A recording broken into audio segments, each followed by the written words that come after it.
പൊറോട്ട നൽകാത്തതിന്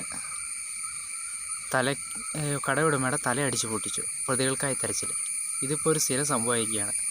ഭക്ഷണത്തിൽ ഗ്രേവി കുറഞ്ഞുപോയി, പപ്പടം കിട്ടിയില്ല, രണ്ടാമത് ചോറ് ചോദിച്ചപ്പോൾ കൊടുത്തില്ല, അച്ചാറ് കണ്ടില്ല എന്നും പറഞ്ഞ് ഇവന്മാർ കിടന്ന് തല്ലുണ്ടാക്കാൻ തുടങ്ങിയിട്ട് ഒരു ചെറിയൊരു കാര്യത്തിനാണ്. അത് ചിലപ്പോൾ കടയിൽ പരിമിതമായ സൗകര്യം കുറവാണ്. എന്ന് കഴിഞ്ഞാൽ ഒരു കുറവാണെന്നും പറഞ്ഞു കഴിഞ്ഞാൽ അവർക്ക് ഇല്ല, പൊറോട്ട കുറവാണ്, അല്ലെങ്കിൽ ഇന്ന ഭക്ഷണ സാധനം കുറവാണ്, മിസ്റ്റേക്ക് വന്നുപോയി, അത് ക്ഷമിച്ച് നമുക്ക് പോരേണ്ട കാര്യമുള്ളൂ. അല്ലെങ്കിൽ വേറെ സ്ഥലത്തേക്ക് എവിടെയെങ്കിലും ഹോട്ടലിൽ മാറിപ്പോയി കഴിച്ചോ. ഇതൊന്നും പറഞ്ഞോട്ട് അത് കിട്ടിയില്ല എന്ന് പറഞ്ഞാൽ അയാളുടെ കടയുടമയുടെ തലയടിച്ച് പൊട്ടിക്കുക, ആ കടയിലെ സാധനങ്ങൾ നശിപ്പിക്കുക എന്നൊക്കെ പറയുന്നത് വളരെ മോശമായൊരു കാര്യം തന്നെയാണ്.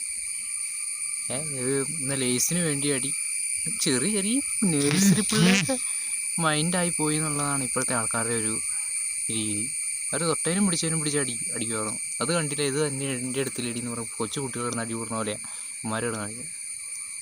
കെട്ടിയില്ലെങ്കിൽ അപ്പം എടുത്ത് അത് ചുമ്മാ കയറി തല്ലൊന്നുമല്ല, ചുമ്മാ ഹെൽമെറ്റ് കൊണ്ട് തലടിച്ച് കൈ കിട്ടുന്ന സാധനം എടുത്ത് കിട്ടുക. അവൻ ചത്താലും ജീവിച്ചാലും നമുക്ക് ഒന്നുമില്ല എന്നൊരു രീതിയിൽ തന്നെയാണ്.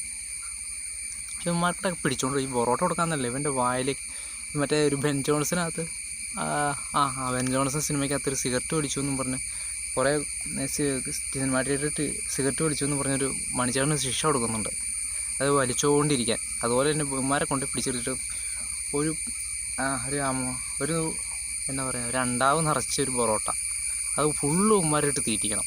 ഒരു വെള്ളം കുടിക്കാൻ കൊടുക്കും, തീറ്റിച്ചുകൊണ്ട് തന്നെ. ഇങ്ങനെയുള്ള ശിക്ഷ കാണിക്കണം ഉമ്മാർ. ഏത് ഭക്ഷണമൊക്കെ നശിപ്പിച്ചോ അങ്ങനെ തന്നെ ചെയ്യുക, വയറ് നിറയും. അതിപ്പോൾ നടത്താറുള്ളൂ.